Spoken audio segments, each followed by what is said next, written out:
everybody, and welcome to another exciting episode of 31 Days of Indie Horror. I'm your host, Jonathan Moody, and I've got an awesome guest with me tonight. How are you doing, Cameron Scott?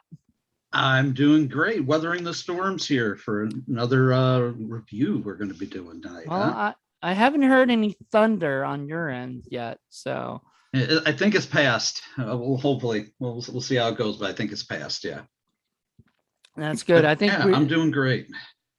Awesome. All right, so we're here to talk about a little movie called Reaper. Now, I'm going to preface this by saying, originally when I contacted Cameron, I asked him for another movie called The Grim Reaper, and I had realized that Michael Pfeiffer had directed that, and he had also directed A Dead Calling, which we had already done. So I said, "Oh, Cameron, do you mind, us doing what is it, or another one instead?" And he was gracious enough to say sure, but I believe you'd already seen the Grim Reaper movie before, right? Yeah, I picked it up at a flea market back like 2008, 2009 for like Probably because the cover looked cool, right? Yeah, the cover looked boss, man. I thought the cover looked great, but yeah, not a great movie. This one a little bit better. This is a little bit better. Plus, it's more star-studded than that one was. I don't really remember anybody that was in Grim Reaper. Which is funny because, like I said, like he had done A Dead Calling, which did have like a pretty good cast of like Sid Haig and Bill Moseley and Leslie Easterbrook, and then this movie here had Danny Trejo, Jake Busey, who we've done an episode with Jake Busey in it earlier this year, and what's the other one? Vinnie Jones. Vinnie Jones. I keep forgetting about him because like he's only in it for maybe 10 minutes of screen time. They got their maximum usage out of that diner that he was in. Right, because it would keep going back to him in the diner. So let's the continuity breaks in it where it go from daytime to nighttime outside to the freaking drop of a dime.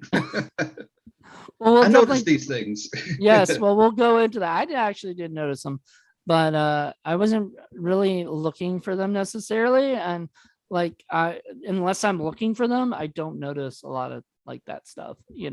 Not I usually notice stuff like that upon second viewing, but this one I kind of noticed. Well, we'll get into it as we go along, I guess.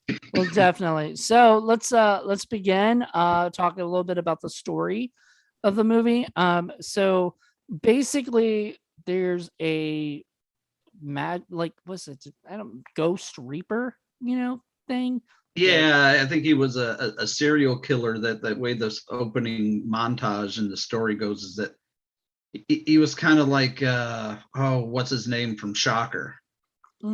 Wes Craven's Shocker. Like they tried to kill him on the electric chair, but it didn't work. It never works on these guys. And then he came back and started killing people with electricity. So yeah, it is very much like Shocker. I didn't even think about that.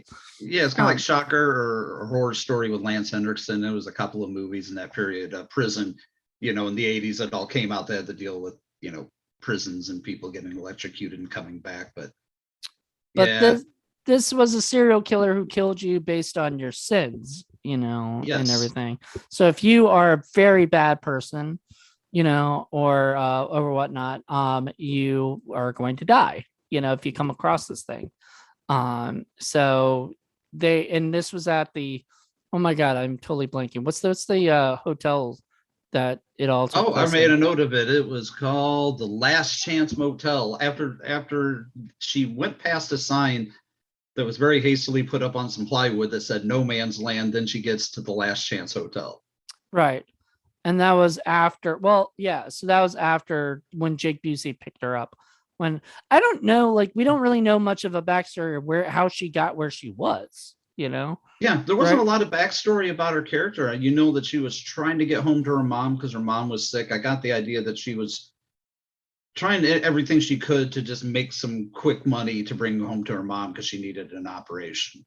And she got the money. Yeah. She got it when she robbed Jake Busey. Which, I mean, I guess she felt like she wasn't really robbing like, like it was sort of like Robin Hood, kind of thing where she was robbing from the rich and giving to her poor mother, kind of thing. Yeah, I think she was just, she was just hitchhiking, and these nasty guys. Everybody that picked her up just about was a nasty guy that was trying to force himself on her. So she was just stealing from nasty people and then to give to her dying mother. Except for Danny Trejo, who was my favorite character in the whole movie. But we'll Yes, get to favorite him in a character. little bit. Poor So Jack. Poor Jack. I know we'll get to Jack in a little bit. Jack will be back. But so we so she meets Jake Busey, she's hitchhiking, she meets him.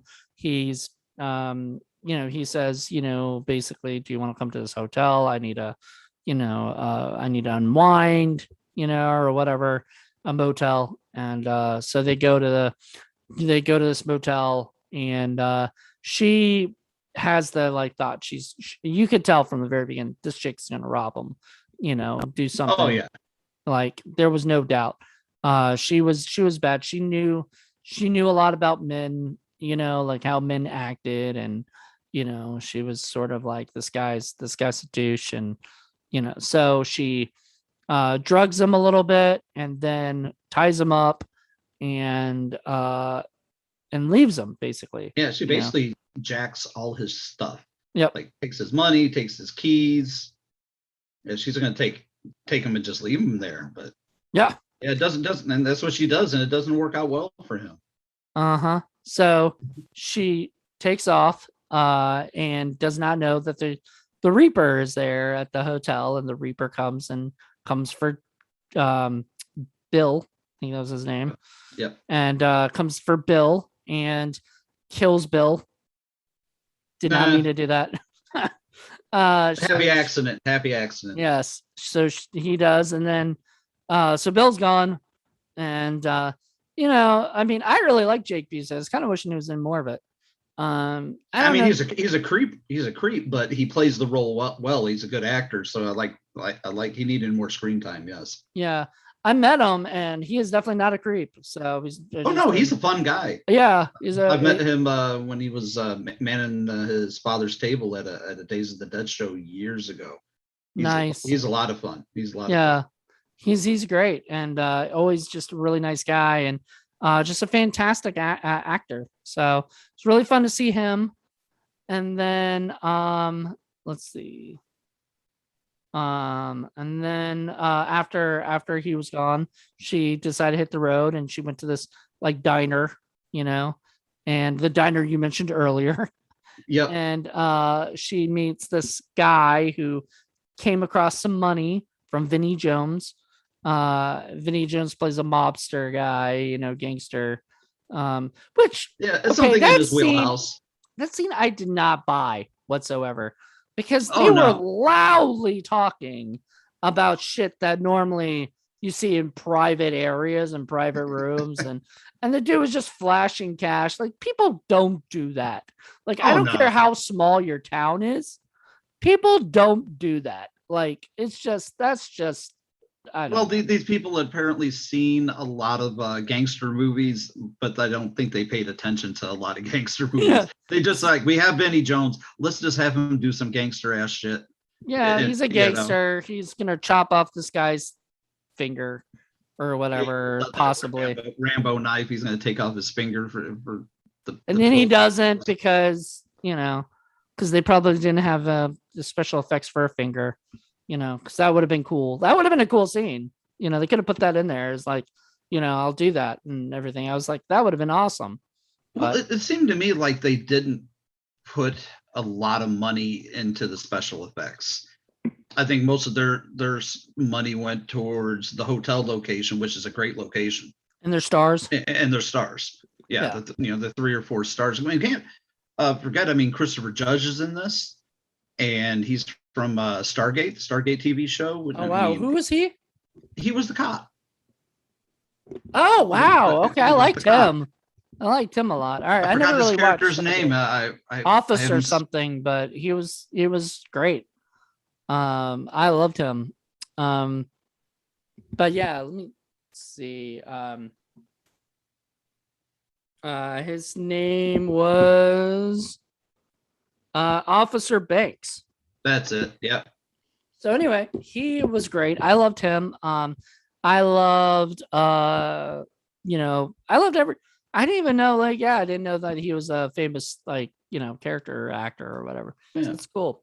The only So guy I really didn't like was the character, the guy that played Brad, the other gangster oh that is. yeah. He was a little wooden. He just seemed like, when you put him I'm not sure how prolific he is. I'm not familiar with the dude's work. I don't even know his name that played Brad.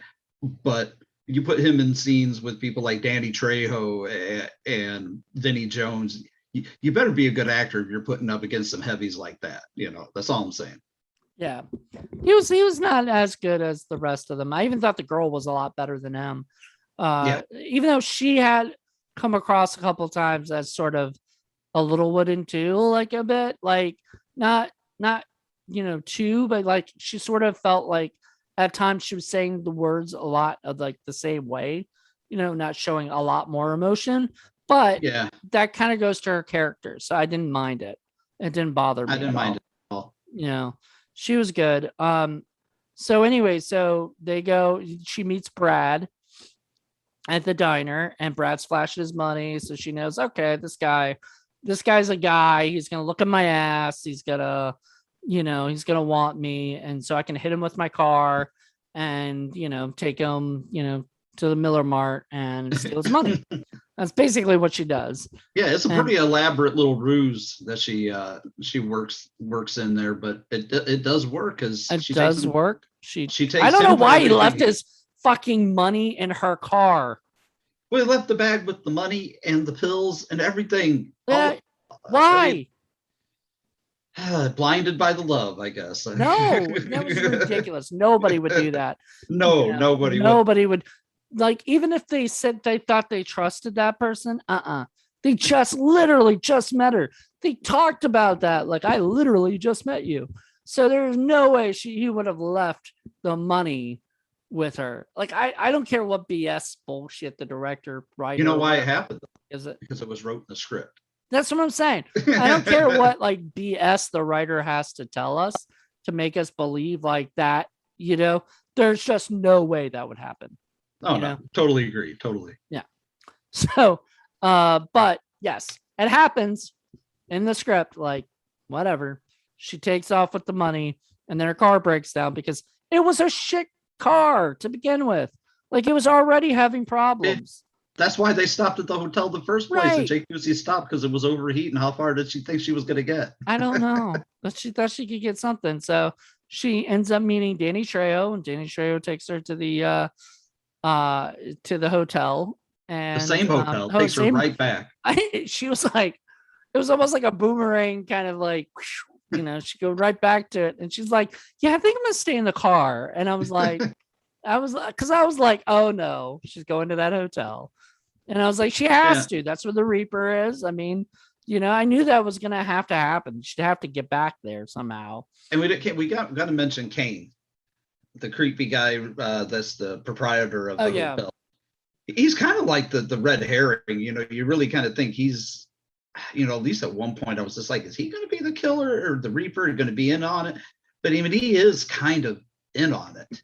He's like that harbinger of doom, kind of like the characters Hills Have Eyes. He may not be a part of it, but he's complicit, with what's going on. I totally agree. But good actor. He plays his role really well. He's very creepy. He was, I believe I looked him up, and he was in Kramer versus Kramer, and I think he was the son in that movie. So he had done stuff like back in the day when he was a kid, child actor, grew up, and he's in this movie, and he plays a very creepy character, very well. I liked him a lot.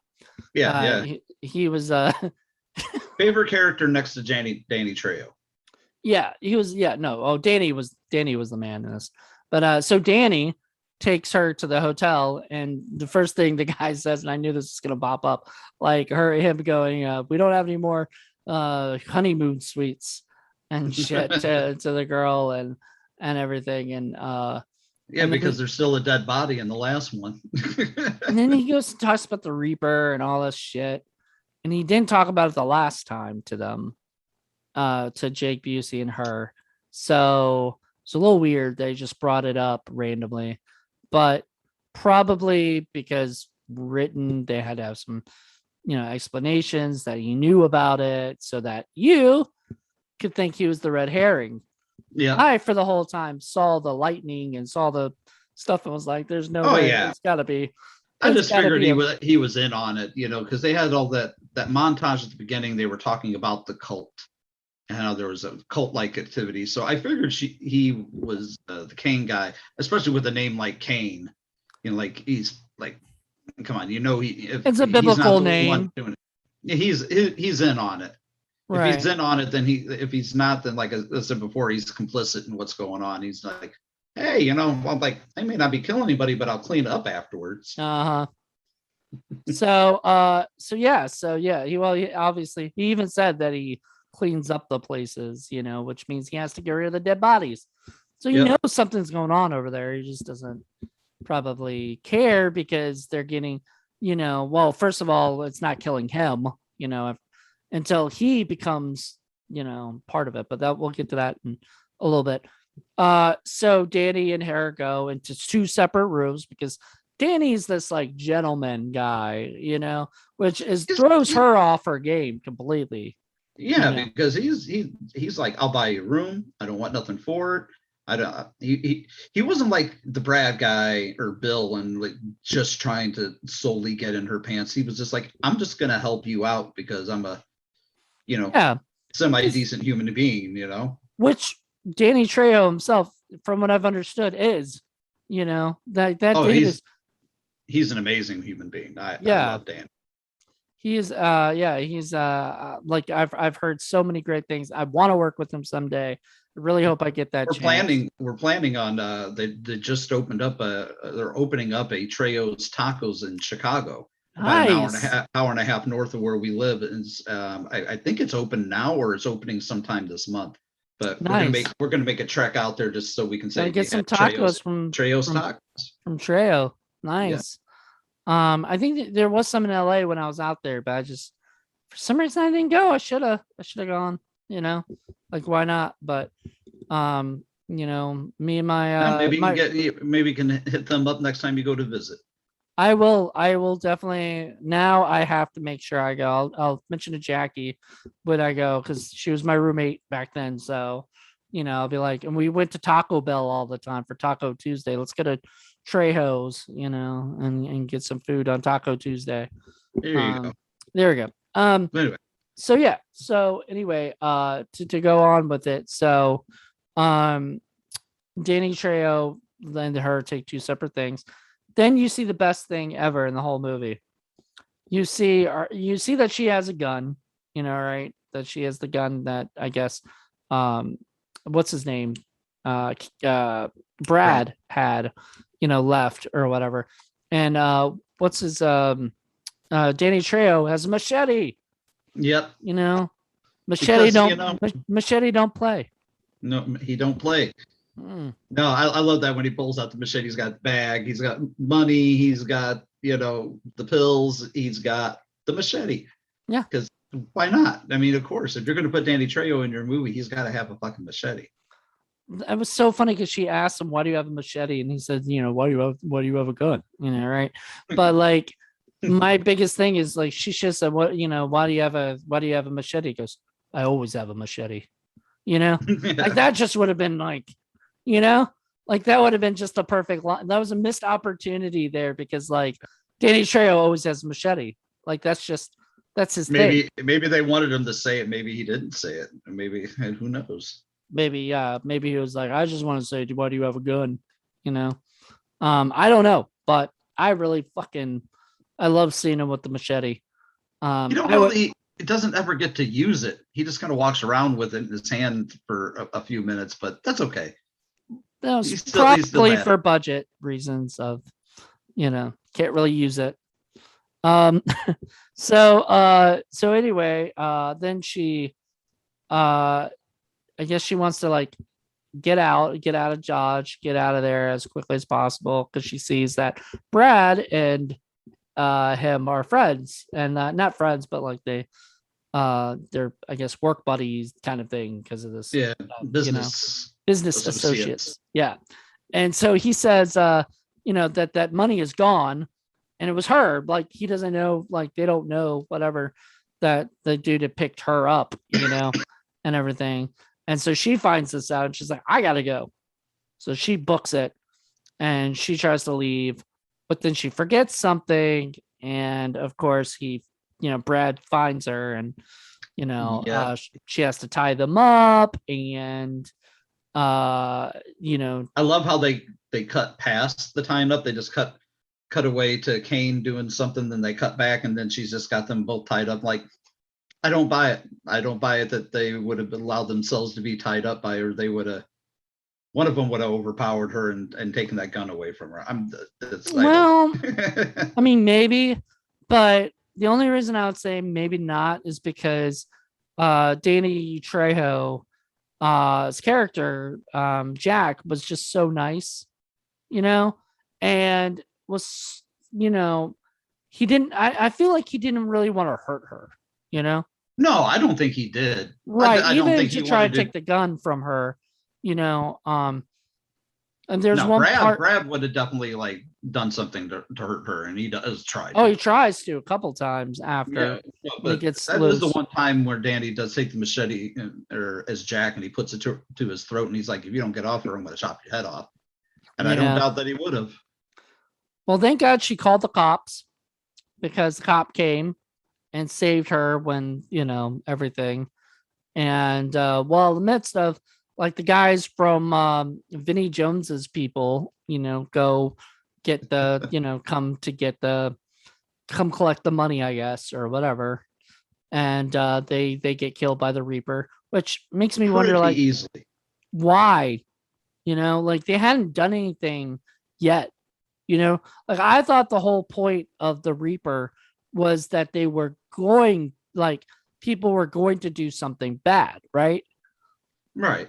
I thought the whole point of, that, like, in the midst of actually doing the bad thing, that's when the Reaper would strike. Maybe it That's was just because that they were there to do bad. They were there to. I maybe. mean, Vinnie Jones basically told them to take care of them, so I think they were there to get the drugs, the money, and kill Brad. So, but Yeah. if anybody's going to be doing the killing out there, that it's going to be the Reaper. That's Yep. the way I kind of justify it. And the Reaper does, and he kills those two guys or whatever. I think two Yeah, guys. two of them. Yeah, kills them pretty easily too. I was Yeah. gonna say Well, I I had a barely note here. see it. I mean, I'm yeah. like Vinnie Jones's thugs that don't get to do a whole lot. Well, I mean, they were there to be Vinnie Jones's thugs. Yep. And then what is it? Then Vinnie Jones later has to come and, my guys aren't handling it. I'm gonna handle it myself and shit. Right? And just because you have to have him have a death, I guess. I mean, Well, they really only had him in the two diner scenes, and then the scene where he goes to the hotel, right? and he gets off by the Reaper pretty easily too. Mm-hmm. He doesn't put up much of a fight, I mean, yeah, just I found like really the movie to be uneven. It didn't know if it wanted to be about the gangsters and the drug Was it the dealers, Reaper or that got him? Because okay, so I remember that basically. No, I don't think it was the Reaper that got him, because what is it? Remember the girl threw the thing on his oh yeah, head, through the fire the fire extinguisher. extinguisher on his head. It fell down, it hit him on, it knocked him down for a second, but goddamn, really, that would have fucking probably killed him. Like that Yeah, shit. probably cracked his skull open. I think it was Yeah. Brad that it wasn't it Brad that turned around and shot him No, it stabbed him, didn't he? or stabbed him. Yeah, Yeah, it kept stabbed him stabbing with him. his own knife. He took his own Yeah. knife off and killed him. That's Guys, right. yeah. You're right. The knife that he was going to chop his finger off with. He chopped, killed I him guess he with should it. have done that. Well, I don't know. I mean, he would maybe not wouldn't have been able to hold the knife as well, but yeah, so he missed opportunity. So people at home, if you're going to chop off somebody's finger, don't think, don't be nice to them. Just chop off their finger, because Yeah, maybe just do it. they'll stab you to death. Don't second guess yourself. Yes. What we're saying. Just do it. Just like Nike says, just listen to Nike. Just do it. Yeah. Nike told me to do it, right? Nike told me. I'm surprised nobody's ever used that as defense. Like, I'm sure somebody has. I'm sure it's Nike said just do it, so I did it. Anywho, to go back to the story. So so back on track. Dead. The cop later gets killed by the Reaper, which, right? It's the Reaper that killed the cop. Yes. Which, why? The cop wasn't a bad person. He was a good person. Yeah, but maybe he was a dirty cop. Who knows? But they don't do anything with the story. I agree with you. It doesn't make any sense. I mean, there's not a whole lot that links this movie together that makes a lot of sense. It totally made sense that Cain died because he was basically on top of the girl, like looks like he was about to like rape her or whatever. So like, he was totally going to rape Natalie, which made no sense because like if you're that Christian of a person or whatever, that's a sin, I don't want to get into any anti-religion stuff, but I'm just saying, no, that's not even. I'm just saying that's the direction I would take character. it.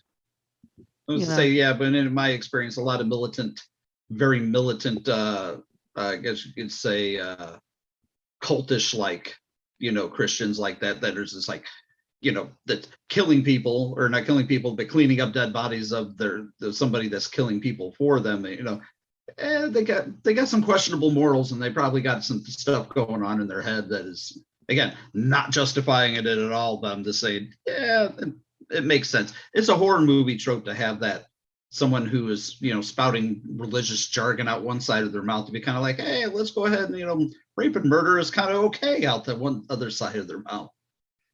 I guess. I don't know. I'm Christian, but that's not my bag, baby. I know. I'm just saying that's just a trope in horror movies, that usually the person who is quote unquote a religious zealot is somewhat evil themselves, like Carrie White's mother. It does feel like this sort of had like this anti-religious kind of feeling to the movie, because even if it wasn't meant to be that way, it sort of comes off that way, because definitely the good and it brings up that moral dilemma of like, it's never right to kill unless, well, actually, in war, is it okay to kill the enemy, that's trying to kill us, or whatever, that's a whole different topic. But in normal circumstances, if somebody is bad, you let the law handle it. Right. You don't take vengeance into your own hands. So you're not supposed to do that, period. Like, even if you think you're like Dexter and you think you're killing people because they're going to kill people, Well, it's kind of like even in Death Wish, it's like tackling the idea behind vigilantism. It's like, it's the reason why we have laws in the country that's supposed to take care of those kind of things. You let the law take care of it, not yourself, and take it into your own hands. Yeah, you don't take it into your own hands. You don't punish it. You just, live your life your way, you're, the way you're supposed to live, and other people, and then you let the law handle it. So if you see somebody doing something fucked up, you call the cops and let them know, you know what I mean? Right. But you don't go and kill that person, because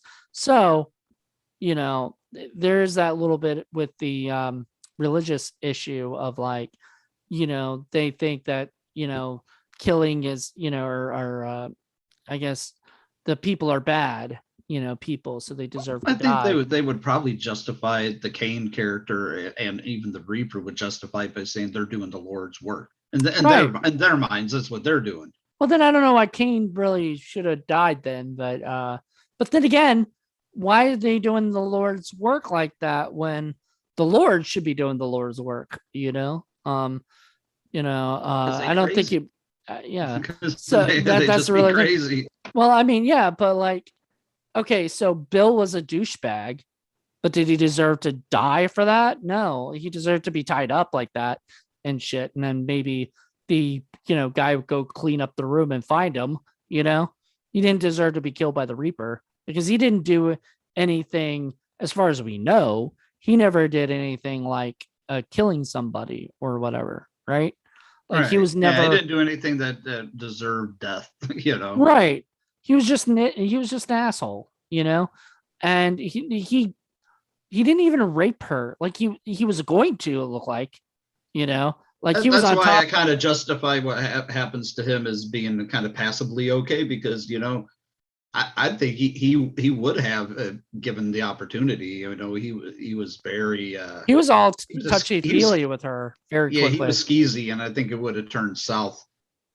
Had she like turned him down or whatever, or kept, did Right. not like drug him and did not tie him up and shit. I mean, he was a fucked up person. So maybe, all right, Yeah. I changed my mind. He might have deserved kind of what he got from the Reaper. He at least got a quick death. At least the Reaper was thorough. He gave him a quick death. But what about Jack? He's what he deals drugs and shit. That's deserved of death. Like is that really didn't make him that bad of a person? I You thought he know, kind of his character. You kind of got the idea that he had done other bad things, in his life. Because obviously he's dealing drugs, making deals, and carries a machete with him. He's probably done some bad things, but he's the only one in the movie who, at least in my mind, didn't seem like he had any ill intentions. You right know what I now, mean? like But right at yeah, that particular moment, maybe it turned it. I think there was a little bit of talk of like turning a new leaf and trying to start again, kind of thing, and hmm everything. And so the Reaper does try to kill him and does not succeed. We find out later, but it does look like he's six. Or wait, no, no. no, he gets He shot. got shot Because by Brad. he went out and got the truck, brought it around front, and then as soon as he's like, oh yeah, one more thing, and then he shoots him point blank right in the chest. Right, that's true. But he didn't die. He just No, looked like no, he because died. you can't kill Machete that easy. I know. Shitty don't play. No, he doesn't. So he came and saved the girl and Natalie, who goes by like a million different names, Sarah or I did make a note though. She goes by Sarah. She goes by Cheryl. But the only time she gave her real name to anybody is when she encountered Jack. Everybody else she gave a fake name.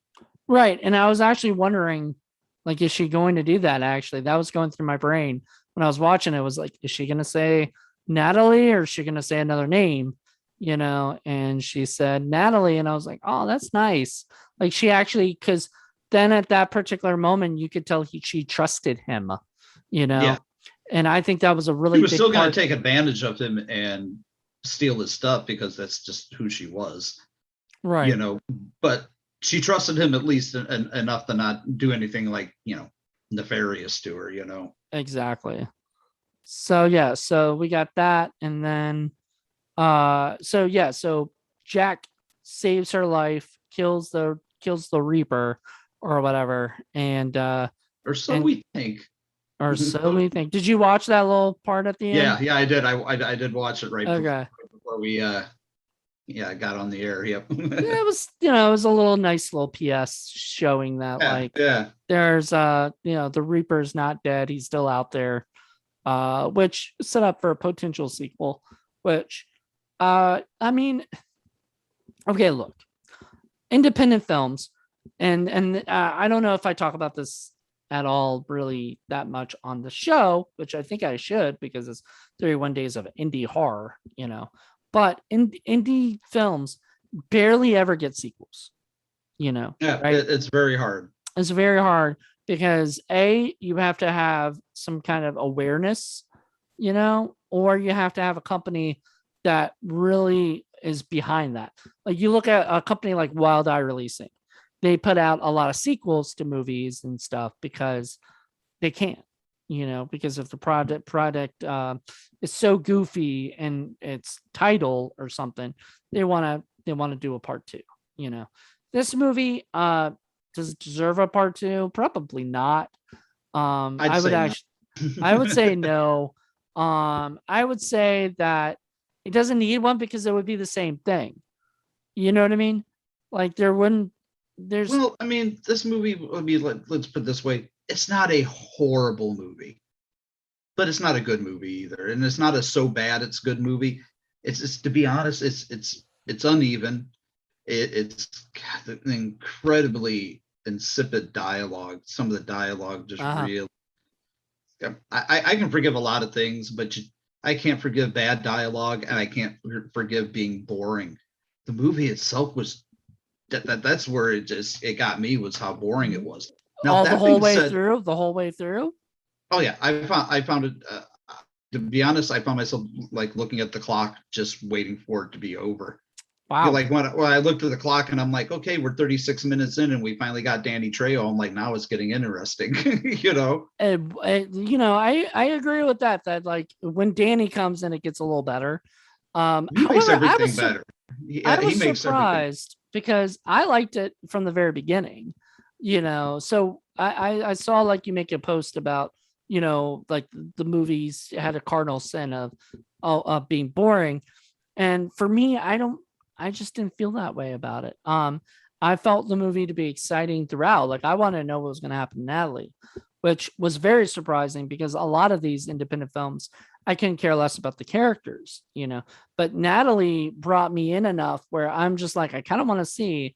The only thing I was really upset about is we don't really see like a postscript. What did she make it to see her mom, you know, and stuff.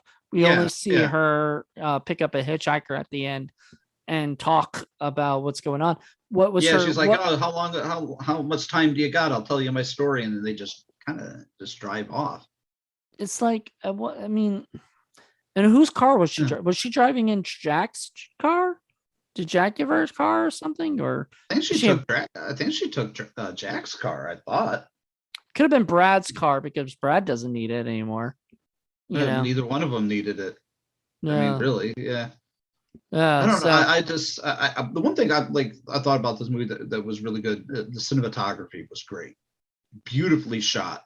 Lots of times with some indie films, you know, some stuff is fuzzy or out of focus or pixelated. You know, it was shot really, really well, and I thought the sound design was really pretty creepy in it. You know, the music was creepy at times, though. yes, They do one thing that annoys me, and a lot of independent films do this, is they have like stingers or they have some music that is public like domain music like mm-hmm. that you can get online, you know, or whatnot. And I hear Oh, it I in know. I've other used it movies. myself.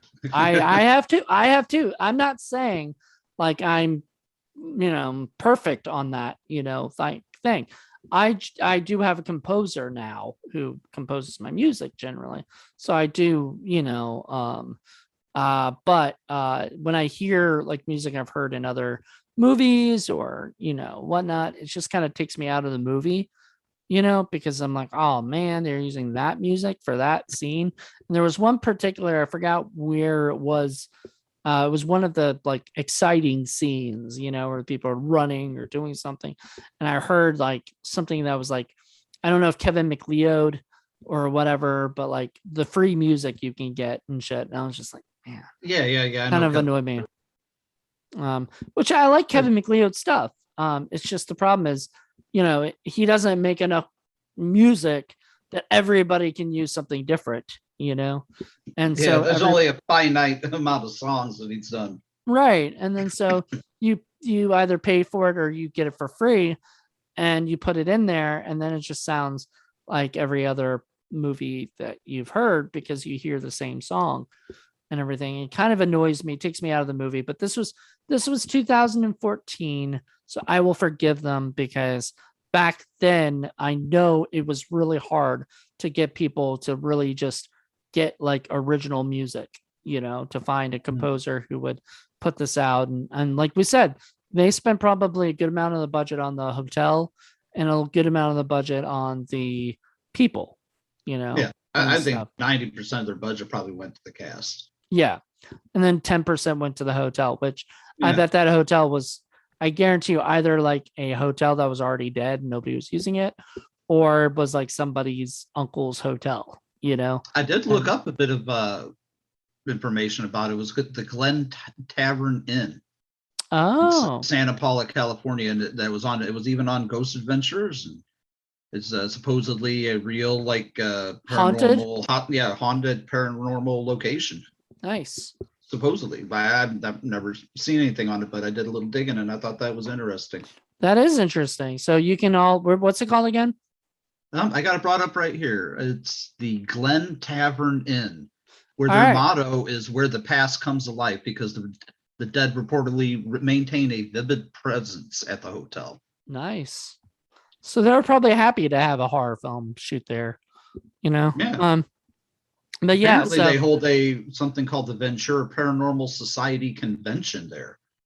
So it's well, probably a hot spot for that type of thing. I'm sure we looked it up. There's a bunch of other horror movies that are probably filmed there. I'd be willing to bet.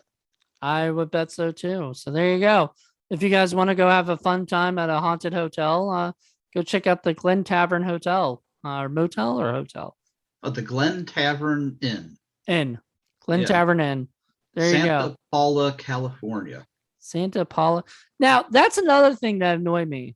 So he said, like, at one point, he's asking, I think it was Danny Trejo's character, Jack, was asking her why she wants to go to California or whatever. You know, they're fucking in California. All the license plates, if you see, I all of know, them right? say California.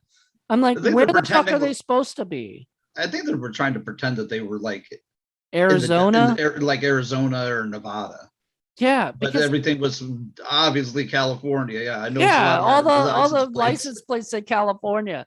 And I was like, are they not, like, why not just not show the license plates at all or whatever, you know? Like, you just zoom up, go up, do not show license plates, because if you're going to pretend you're not in California, you know, like, so Don't that show was that you're in California. right, you know, it's just sort of funny. But it's one of those things where it's just sort of like, I noticed that, and I don't normally notice that. And so just like noticed some of the things like the lighting changing and stuff like that, and Oh, day outside the night. diner. Yeah. Yeah. And sometimes I just don't pay attention to that because I'm more focused on the people, you know. Paul would notice that, my co-host for Indie Film Cafe would notice that, because he notices everything around, you know. But I'm always focused on the acting, generally speaking. So I'm not looking around like, oh, what's over there, you know. I'm just not like that, you know. But whatever, you know. I get it. Next time I watch it, though, it'll be on my mind if I ever watch it again, which, I mean, I might. This is not Yeah. this I wasn't a think bad movie. It wasn't a movie that I wouldn't ever watch again, you know. I don't think I'd ever watch it again. I would recommend it as a one-time watch. I could, if you want to rent it, if it's on Tubi, for crying out loud, you don't have It's to on rent Tubi it. for But free. and even if it's taken off of Tubi, I could recommend, somebody plunking down $3 to rent it off of Prime or something like that. Or But I don't think I could ever recommend it as like, oh, you need to buy it and have this in your collection to watch over and over again. Definitely. well, you know, for me, I'd probably want it in my collection, but not because I want to watch it over and over again, but because I collect a ton of VHS or DVDs. So I would probably want to have it, you know, at some point. It's not something I'm going to go out and buy tomorrow, you know, but it's something like, if I saw it at the like thrift store or something for like $3-5 or whatever, I was like, oh, okay, I remember this. Let me go buy this. You know, maybe it'd be at Second and Charles or something, you know. Yeah, and I can go pick it up. Play or something like that. Yeah, I would probably pick it up. But aside from that kind of stuff, I have no interest in it necessarily, you know. Like I said, I don't want to go, like, it's free on Tubi. I could watch it again if I wanted to. But I just have no, I mean, I can't really watch anything unless I'm reviewing it, you know, like right now. Like I'm so knee deep in that shit that I just don't have time to do anything but watch things that I'm reviewing. I know that's the one thing. Like, I try to make time to watch stuff just for the pleasure of watching, or much less just to even read a book. But I'm reviewing so much stuff these days, I just don't have the hours of the day. Never thought I'd have that problem with not having enough hours a day to watch what I want to watch. Right. We probably both thought at one point we'd never have that as an issue because we Right. we just enjoy watching movies and stuff. So, but now we're to that point where we're just watching movies that we're reviewing and everything. But all in all, I recommend this movie to people if they want to see something for free on Tubi. It's Halloween time. It's, it's kind of a perfect fall sort of creepy atmosphere kind of movie. Yeah, it's got a creepy atmosphere. It's got kind of a slasher type vibe to it. It does got a great location and a great cast. I mean, like, I can recommend it as a one-time watch. Right. So if you want to go see something that's just kind of like, I haven't watched anything new. What's new on Tubi? This would be it. By the way, a friend of mine, and I'm not going to say who, but a friend of mine just discovered Tubi today. So oh man. Yeah. Well, they're going to have a lot of fun with that. I remember when I discovered Tubi, I was just like, I'm in heaven going down the rabbit hole and just looking like, oh, I'm adding this to my watch list, adding this. I don't even have a watch list. I watch what I want to watch, but I want to watch it, or whatever, like I'm a whimsical watcher on this. I mean, I know what I do have most of these movies on 31 Days of Indie Horror are on Tubi. So if not almost all of them, there might be a couple that's not, but like really, I think most all are. And I want that, because I want people to be able to watch it, as well. So if you want them to at least have the access to it where they don't have to plunk down some money to actually watch the movie or watch along with the review. Exactly. So there you go. If you so all in all, like I said, if you want to see a fun cute little, I guess, movie about a girl who's, I don't know why you've been listening to this if you haven't seen it yet, but if you have seen it, you know what we're talking about when we said all this if stuff. you haven't seen it, then we just ruined half the movie for you. We're in the whole movie, I think. We're talking about the whole thing, but I don't care because that's the whole point of the show is to let people know what our real thoughts are on this shit. We like talking. If they don't want to have the movie ruined, they should definitely watch it before they come on the show. I say that about every show that I do. Yeah, I generally put a disclaimer, but I didn't today, and I don't care if somebody listened to this whole thing. And what, I don't need to watch it. Like they told me the whole story, and everything. I got it in my brain now. I'm good. We just audio booked this for them. There you go. There you go. Yeah. So if you guys have seen it, let us know what you guys think. Actually, also, in the comments below. Also, give this video a like if you liked it. Give it a like even if you didn't like it, because why not? It takes just as much time to give us a thumbs up as it does to not give us a thumbs up. So exactly, do the right thing. Just give us a thumbs up. Give us a like. And let us know what your guys' thoughts on it. Like, did you like it? Did you not like it? Like, I don't. Some people might have thought this was terrible. And like, I was surprised. I thought you were gonna say like worse things than you did. So I'm very glad you. I mean, I have different levels of which I like stuff. Like, am I upset that I love the movie? No. Did I like it a lot? No, still no. But I liked it enough. I'm appreciative that I watched it. If anything, but just because of Danny Trejo, and I love Vinnie Jones. And Jake Busey. See it. I didn't even know he was in it. When you told me, I didn't either. You just said Vinnie Jones and Danny Trejo. I'm like, I'm fucking in on that. But actually, and then he pops up. I'm like, huh. There's a superhero show that has both of them in it. A superhero movie called Cross. Stars Brian Austin Green and a bunch of other people. It's got a huge cast. But it's also, I believe it might be on Tubi. I know Cross? It was at one point. It's called Cross, and it is okay. And it's got Tom Sizemore, and it's very. I'm not gonna lie. It's very I don't know, it's very low budget. So like some of the acting and some of the direction and stuff, some of the writing doesn't make any sense, and stuff So like it's a that. little like this movie. It's very much like this movie, actually. I mean, And like this Vinny, movie, if we were given it like a rating, you know, if we were, and I always rate stuff on a scale 1 to 10, I'd give it a 4. you give it a 4. Yeah, Out I of mean, 1 to 10, I'd give it a 6. Like it's not a 6, 10 being good, right? Not 10 being yeah, bad. 10 being the best and 1 being the worst. Yeah, Okay. yeah. Yeah, because our stinkometer score on Indie Film Cafe is completely different. Oh, it goes the other direction. Oh yeah, you remember that, don't you? Like it Yeah, was yeah, like yeah. the 10 is stinky, and then And one but is we loved stinky, so we're okay. The higher the better to us. But this, yeah, I would say 6 for me, like higher, because I actually did enjoy it enough where I like, to me, a 5 would mean I thought it was meh, and not whatever, and then lower would be just like I didn't like it. But like 6 to me means that like I'm actually going to start a letterboxd either today or tomorrow or something. thought So about doing that myself. I'm going to have that, and eventually after all these are done, I might like each time put him in the letterbox, but I don't want to give any hints before they come out what my thoughts are yet.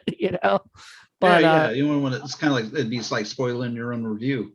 right. No, yeah, definitely. And I don't want to do that. But there are some movies I just watched that I do want to review and put that out there. So I do want to start. So by the time this is out, most likely I should have a letterbox account and everything. And I'll probably put that in the comments in the section info, so you guys can see what my ratings are for each movie eventually.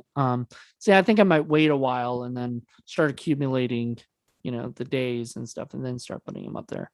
But I do enjoy, I enjoyed this movie enough, I'd watch it again, and I'd recommend other people watching it. Now, I know a lot of people would probably not like this movie and probably find it as more boring than you did. Probably because it is very low budget, and it's very but that's what we like here and Indie Film Cafe and whatnot, because we love low budget shit. The lower the budget, the more fun generally it is, because it's not a Hollywood film. You know what I mean? Yeah, I mean, I tend to love low budget stuff a lot more. I can forgive a lower budget indie movie that's bad than any big budget movie. Because once you have money like Warner Brothers and Universal, and you can put $100 million into a movie. I disagree. I disagree, because I actually am the exact opposite. I will look at an indie film and say, look, you don't have a lot of money, but you have your creative freedom to do whatever the fuck you want. So you should be able to, write within your means, So a lot of times I will give a little harsher about an indie film as opposed to Hollywood film. And I know that sounds bad because, oh my God, they have so much money, but when you have so much they money, just got so many people. It's exactly just that you have working on it. You have a lot of people working on it, but you have also a lot of people who stick their nose into everything, and they have to all agree. You know how many, if you got a bunch of independent filmmakers together to make a movie together, right? You got this guy, that girl, this guy, that girl, all to come in to make one movie together. They're all producing. They all have a say in the thing. The director has to listen to what the producers are telling them, what the studio, that independent studio is telling them to do, right? Mm-hmm. That's where things get a little confusing, because the director wants to do one thing, the writer wants to do one thing, the producers want one thing, and a lot of times they're different things, and so that's why it seems like you can get everybody pulling in a different direction. That's why I've seen that happen before. Exactly. So that's why I like independent films, and I'm a little harsher on them, because I'm like, okay, you have time. Like, there's no way you don't have time to read your script, decide, okay, this is the movie I want to make, right? Reread it, write it, rewrite it, rewrite it again, rewrite it again, get it to where you think and everybody agrees this is the movie to shoot, and then go and shoot it, and then edit and produce it. You know what I mean? So I'm a lot harsher on independent films because they have more time, they have more, they have more say, I feel like, I would agree they have more say. I don't know that you have more time because, big budget movie could shoot for 6 weeks or 6 months, most of the that's time. true.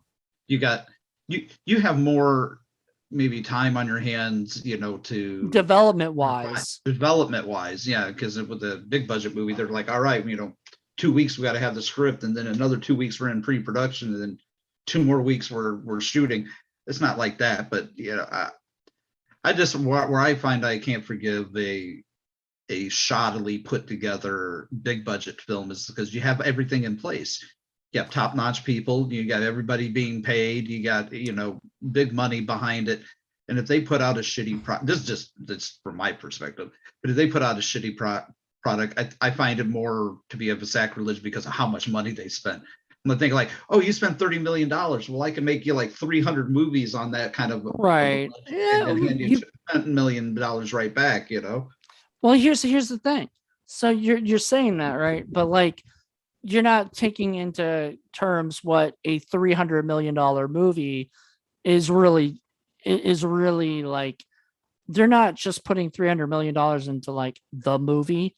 They're putting into the marketing of the film, getting it out there, doing a lot of different trust things. me, I'm not overlooking the publicity and advertising shit. There's some movies independent films barely have that. They don't. Their idea of publicity and advertising is, hey, I posted on my Twitter, my Instagram, and my Facebook, about it. I went to a horror convention and I told people about it or whatever, and that's I made flyers. Awesome. I made flyers. People came to my screening, like wonderful shit. But I'm just saying, like, they don't have like, they don't have millions of dollars for telling people like, come check out this movie, or I'm gonna get my trailers shown on every platform available, plus regular TV. I don't have like Liam Neeson in the cast and then have him on all the late night talk shows and Good Morning America and all that, promoting for it. You just the odds are stacked against us indie guys, but that's why I will give the indie films, that's why I give them a little more leeway, just if they even get it done. Because as well as I know how hard it is to, it's easy to start a film. It's damn hard to finish one. It's not even hard. It's sometimes hard to even start one. I'm not gonna lie. It's hard to get money to start making it. Start shooting it. And so if you have an independent film and you have got it, started shooting, like, congratulations, dude. Right.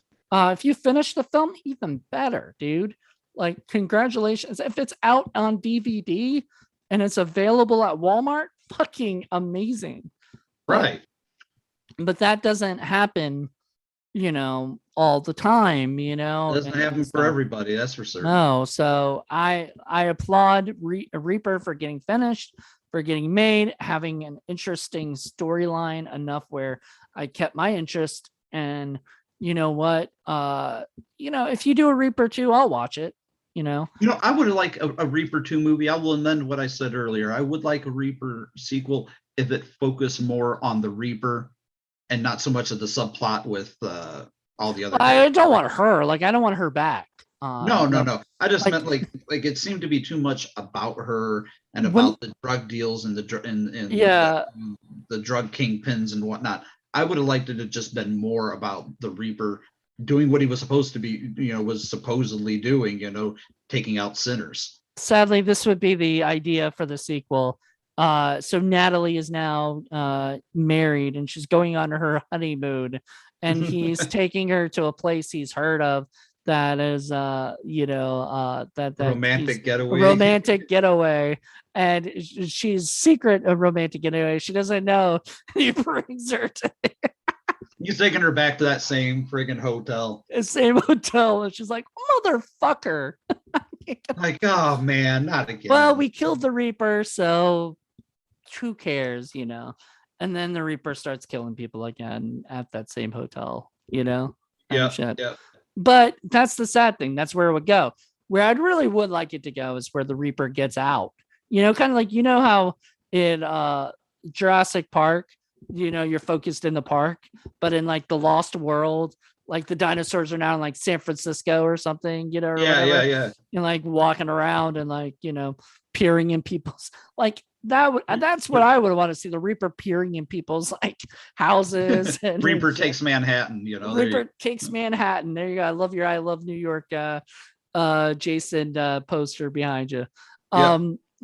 Reaper takes Manhattan. Something like that. Like that would be more fun, because then you wouldn't have the same movie, because once again, I if they did that, if they started off like that, where she's like motherfucker, and then all of a sudden she lets the Reaper out, and the Reaper's like, why am I stuck here?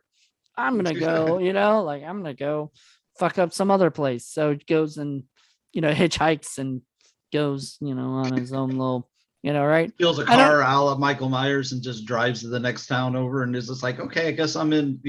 He finally makes it to California where she didn't. Maybe. Yeah. Well, no, I mean, she was in California, remember? Right. But they were all in California. They just didn't know it. Yeah. That's the M. Night twist right there. She was, she was it like the Sixth Sense? Bruce Willis finds out he was already dead, and then wait, what? I've never seen Sixth Sense. You just ruined it for me, man. Jeez. Fuck. No, just kidding. Fuck. Whoops. Spoiler alert. I'm sorry if you haven't seen Sixth Sense by now. Then you're sorry. Yeah, it's like what, like 20 some odd years old, Yeah, if you haven't seen it by now, you deserve to fucking be spoiled on that shit. Because everybody knows that. I see dead people and shit. But what if what if she realizes, oh shit, I was in California the whole time. Oh my God. My mother, I wasn't actually talking to my mother. That's where I thought that was gonna go. With her mother in the hospital. I thought she was already dead. They just kind of left that open-ended, and spending so much time with her talking to her mother and stealing the money to take for her mother, to not get any kind of resolution. Like, did she even make it? Did she make it to her mom in time to get that? I mean, after a while, I really did not care. Like I honestly didn't care. The only characters I cared about was the mom that you only heard and didn't see. And Danny Trejo. And Danny Trejo, yeah. I didn't even care about the mom. Like literally, the mom was just like a little subplot thing. That whatever. Yeah. Just to divert your attention from what was really going on. All right. Well, I want to thank you, Cameron. I think this is the longest episode I've done on this 31 days. But we kind of went on a tangent. You get me on the show, I get to rambling, man. Well, that's good. I always like that, because I don't like shows where I have to do all the talking, and stuff. It drives me nuts, and bothers me. So I like not being that guy. So thank you so much, Cameron. You have a podcast. Please plug it. Well, we are on Podbean. That's where we're centered on cinema degeneration. I have a whole slew of podcasts. It's kind of like my own little mini network. I do. Same here, man. We're both doing the same thing. Yep. I got one, the Grindhouse Pizzeria, which is all Grindhouse and exploitation. Howling at the Full Moon, which is everything Charlie Band related. Full Moon, Empire Pictures. Got a new one, sequel to Deja Vu. I got one that's going to be debuting probably within a couple of weeks. I just recorded the first episode. I'm calling it Brilliantly Insane, The Age of Cage. It's an all Nicolas Cage podcast. Nice. We're all doing just Nicolas Cage stuff. And at the rate that he puts out movies, I'm neck deep for at least the next couple of years. Was it inspired by you coming on Horror Blood and Coffee with the one we did, the Willy's Wonderland? Willy's Wonderland. That was great. That was a fun movie. I started a Nicolas Cage one. I would call it Rage Cage or Cage Rage or something. like that, because that's what everybody calls, that stuff or whatever. It's very popular. But he's also, I mean, he's a fun one to do. So I can see He's that. unpredictable. You never know if you're going to get mellow Cage, straight and narrow Cage. You're going to get action hero Cage. You're going to get weird Cage, or you're going Crazy to get Cage. rage Cage. That's what I like about him. I think he's just highly unpredictable, and I love this new age of him in the last decade or so here, just putting out weird stuff. Yeah. It's like he took like some, the weird movies he did, like Raising Arizona and Wild at Heart earlier on in his career, and once he kind of got out of like that mainstream Hollywood, he just embraced the weird. I think he's just a big nerd and a big geek like the rest of us, and just I loves mean, comic books and loves movies. he's a little weird in Face Off. I mean, that might have been a more popular movie, but he was a little crazy on that. Oh, Weird. good movie though. Great movie. Great movie. He's made so many fun ones. I just bought the Wicker Man for the first time, his Wicker Man, and I've actually never seen it. Oh, you're in And for a treat. I know I have a bunch of Nicolas Cage movies I just haven't watched yet. So I'm sure I'm one going to day. recommend one for you, but I know you can see it's either on Pluto or it's on Tubi. It's one of his first movies. It was like when his first 4 or 5. It came out like right around when he did Raising Arizona. It's called Birdie. It's a very dramatic movie. It's about two guys. Him and Matthew Modine are good friends. They go into the Vietnam War and both come out of it damaged in and not in the same way, but in just their own way, both damaged. And it's him and Matthew Modine, and was the first movie I remember seeing with him in it. And he's amazing in it. And Matthew Modine's really good in it too. Was he part of the Brat Pack? I think he was out around that era, but I don't He acted in a few of the Brat Pack movies, didn't he? Not sure. And he did like the Cotton Club. He was in Fast Times at Ridgemont High. He was in Valley Girl. Outsiders, wasn't he? No, I don't think he was in Outsiders. I think he was. I could be wrong, but you know I'm what? gonna look this up. But I think he was. He played. I thought he played Soda Pop or something like that. Some name, like weird name and shit. I thought that was Ralph Macchio. Or was that Pony Boy? Pony Boy was C. Thomas Howell. Ralph Macchio was Johnny Cade. Rumblefish is what he was in. That's what I was thinking of. Yeah, no, he was not in Outsiders. I'm pretty sure. Heather Langenkamp was, but her scenes were deleted. God damn, I swear to God he was. And I was wrong. I will admit when I'm wrong and shit. And I guess I was, because I know Tom Cruise was in it. Yeah. So he wasn't. God damn. What? He was a Coppola too. That's why I thought he was in it. It was Emilio Estevez, Matt Dillon, C. Thomas Howell, Ralph Macchio. Hold on. This is so interesting to all those viewers, the two people that are watching this. So yeah, he was in Rumblefish. Fuck, maybe that was it. Maybe that's all I thought of. I thought he was in both. Fuck. No, I guess not, because it would have like somebody would have put him on IMDb like as uncredited if he was even in it as an extra. But that's how I always thought he was in that. I guess I was wrong. But yeah, I keep forgetting Tom Cruise was in that movie too. But because he has like such a small part. Leaf Garrett and stuff, I think. Or was it Leaf Phoenix? I don't know. One of those guys. Leaf Garrett, I think. Leaf Garrett. It's been so damn long since I've seen The Outsiders. I know. I need to rewatch that. I know that's C. Thomas Howell's like biggest movie. Jeez. Yeah. Leaf Garrett. Yeah. Fuck. Dude, whatever happened to him? Is he still alive? I think so. I haven't seen him do anything in years, but I'm pretty sure he's still alive. Oh, wow. One of his last movies was a movie called Pop Star.